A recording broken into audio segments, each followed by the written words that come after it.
Hi, good afternoon. It's Mr. Wilson here, and we're going to look at the Haber process again. The Haber process is what we use to make ammonia, which is one of the most important chemicals for mankind. Up to 50% of the world's food supply would not be able to be produced if it weren't for the Haber process producing ammonia, which is made into our fertilizers. The Haber process was developed by Fritz Haber in the early 20th century, and it has enabled the world's population to multiply in the last just over 100 years. To start with, for the Haber process, we're going to look at where we get the reactants from. The reactants are nitrogen gas and hydrogen gas. Nitrogen gas is obtained for the Haber process by supercooling air so that all of the components of air liquefy, and then they are fractionally distilled to separate them by their melting, by their boiling point. So I'm going to put fractional distillation of air. I'll put from fractional distillation of air. In brackets, I'm going to put that the boiling point of nitrogen is minus 196 degrees Celsius. To cool air to that level, in order to fractionally distill the nitrogen from the air, requires a huge amount of energy, so there's a high energy cost for doing this. As we go through the Haber process, we're going to see that there are many costs involved. This is a major industrial process. Cost is an important factor. The other reactant is hydrogen. Hydrogen is produced from the reaction of methane and steam.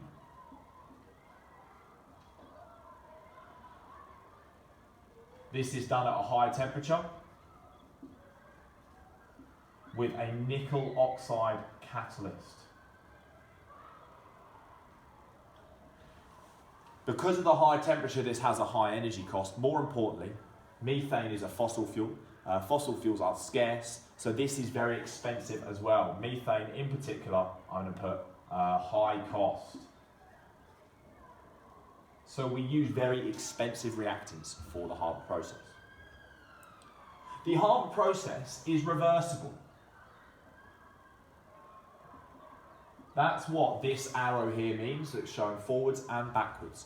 The reactants react to form the products, but the product can also turn back into the reactant. It occurs in what we call a chemical equilibrium. And I'm going to give you an example over here of what I mean by chemical equilibrium. Here I've got a tennis court. Bear with me, this is going somewhere. I've got Roger and Pete playing tennis. I've used R and P because we're going to refer this back to reactants and products in a moment. They've got some tennis balls between the courts. They are hitting them back and forth to see who can fire the most tennis balls over to the other one's side. And they do it at different speeds. Every minute, Roger sends 20% of his tennis balls over to Pete, and Pete sends 10% of his back. We're going to see what happens to the number of tennis balls they have over time. Let's start in a scenario at time of 0. After 0 minutes, Roger has 300 tennis balls and Pete has 0. In the first minute, Roger's going to send 20% of his over to Pete. So that's 60 tennis balls going this way. Pete hasn't got any, so he's not going to send any back. Which means that after 1 minute, Roger is down to 240 tennis balls. And Pete has now got 60. In the second minute, Roger's going to send 20% of his over. So that's going to be this time 48 tennis balls going over that way. But Pete has now got 60. He's going to send 10% of his back. So that's 6 going back the other way, which means that the overall change is 42. Let me put in the new numbers again. We've now got 198 on Roger's side, and we've got 102 on Pete's side. I'll do the same again. See what happens in the third minute. We're going to get 40 going from Roger to Pete, and we're going to get 10 going from Pete to Roger. So now there's a change of just 30 this time. We've now got 168 with Roger, and we've got 130 32 with Pete. Now this is going to keep happening, but what you can see is that the change each minute is reducing. The first minute they change by 60. Delta means change. The change is 60. This time it's 442. This time it's only changing by 30 because the amount that they're putting over, Roger is sending less over because he's got less. Pete is sending more back the other way because he's got some. I've said if we kept going down to minute N, we're going to call this. Let's say we're in a situation where Roger gets down to just 100 balls and Pete has 200. In this moment, Roger's 20% is 20 balls going across. Pete's 10% is also 20 balls going across. So there'll be no change.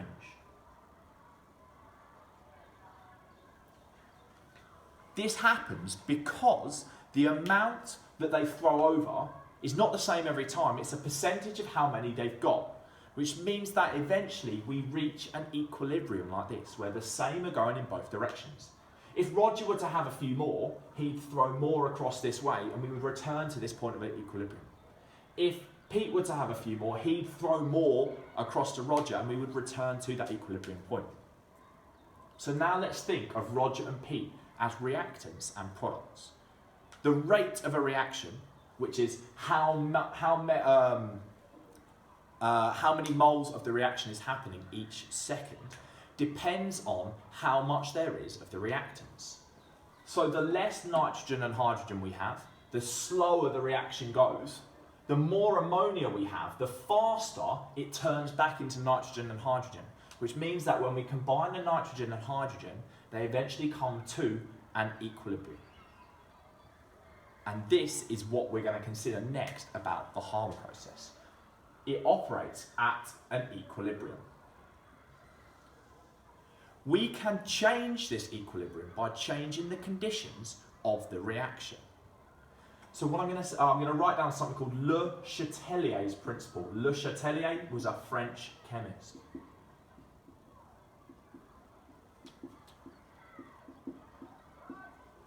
Le Chatelier said, the position of equilibrium, and that means how much reactants there are and how much products there are. If we change the amount of one or the other, we say we've changed the position of equilibrium. Will move to oppose a change in conditions.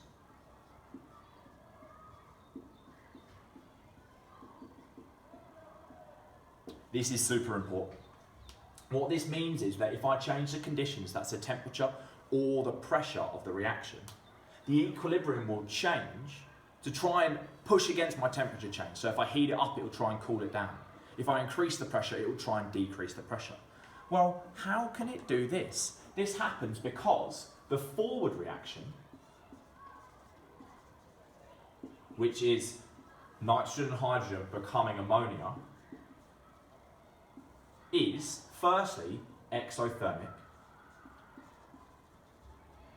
So it increases the temperature because it's releasing chemical energy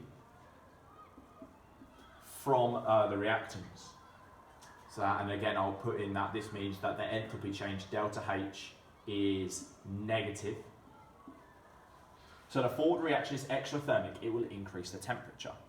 If I were to cool this down, then the equilibrium would shift this way. More of the forward reaction would happen to increase the temperature back up. That's what Le Chatelier's principle tells us. If I cool it down, the reaction will try to oppose that change. The forward reaction also converts 4 moles of gas into 2 moles of gas.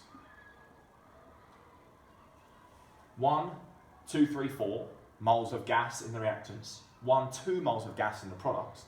This means it reduces pressure.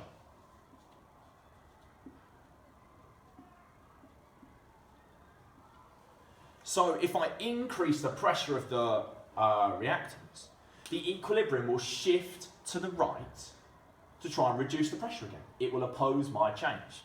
So what this means is that let's add this on here.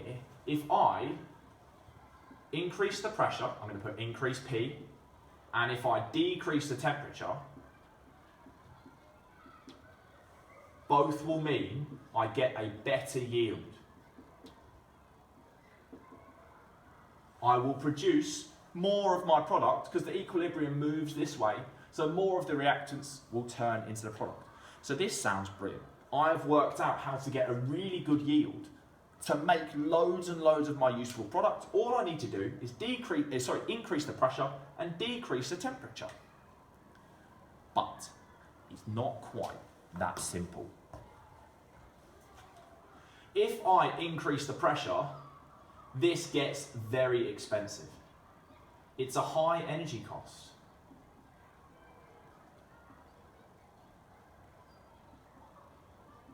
Compressing gases means putting a big force on them. That's a lot of work. A lot of energy is transferred to compress the gases. So I can't just keep increasing the pressure to get more product. If I decrease the temperature, I'm going to reduce the rate of both reactions. This means that when I mix my reactants together, it will take longer for them to come to the equilibrium point and produce all that product that I want. Now, running an industrial process is expensive. So if it's running slower, it costs more. So this, again, means increase the cost.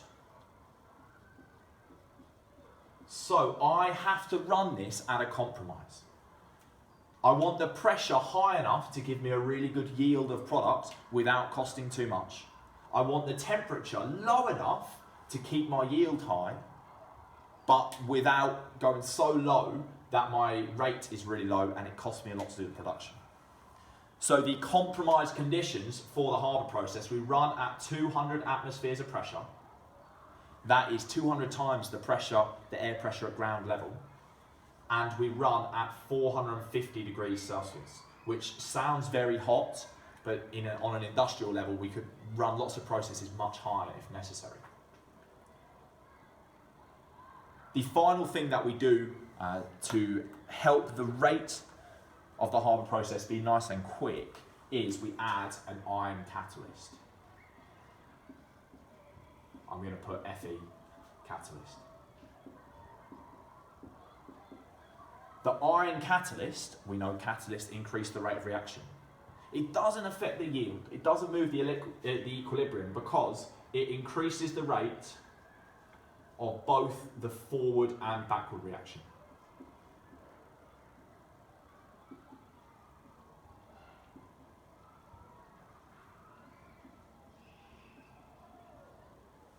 So that means we get to equilibrium faster, we can remove our product, but we don't get any more of it. So this is a summary of the Haber process. The Haber process has nitrogen, which is taken by fractional distillation of air, and hydrogen, which is made from methane and steam, and a nickel oxide catalyst. They're reacted to produce ammonia. It's a reversible reaction, so the reaction comes to a chemical equilibrium. We can move the position of the equilibrium by changing the conditions. So if I increase the temperature of the reaction, if I decrease the temperature of the reaction, I'll get this right, decrease the temperature of the reaction, then it favours the forward reaction, which is exothermic, because that will then increase the temperature back up. The position of equilibrium moves to oppose the changing conditions, so if I cool it down, I make more of my product.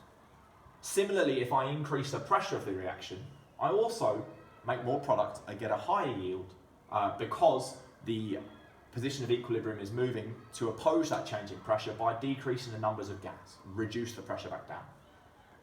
I don't put the pressure too high because that would be expensive, so I run at 200 atmospheres of pressure. I don't put the temperature too low because it would slow the process down and that wastes time and is expensive, so I run at 450 degrees. And finally, I add an iron catalyst to increase the rate of both the forward and backward reaction, meaning I come to equilibrium faster and the process is faster.